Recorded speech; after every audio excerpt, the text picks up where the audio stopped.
Hey guys, welcome to this video. Today I'm going to show you how you can use OpenAI ChatGPT. So this is a wonderful tool that anybody in the world can use to get answers to almost every question there is. So if you are a student and you maybe want to get some homework done, then this is definitely a game changer.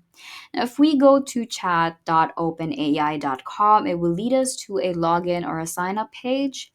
You just sign up, get your email and your phone number verified, and you're good to go. When you log in, it will lead you directly to this page right here.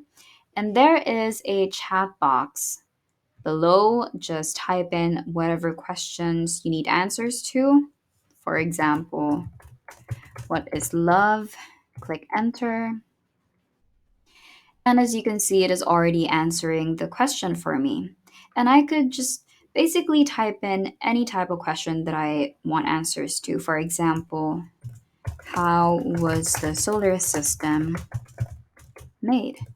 Enter, and there you have it. It can also make essays if we wanted to.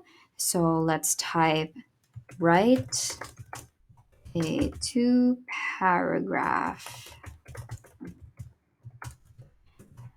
about Obama, for example. Enter, and it would do exactly that. Now, this tool is completely free, so we just have to take advantage of it while it is, and it would just make our lives easier. I hope this helped. Thank you for watching, and we will see you in the next video.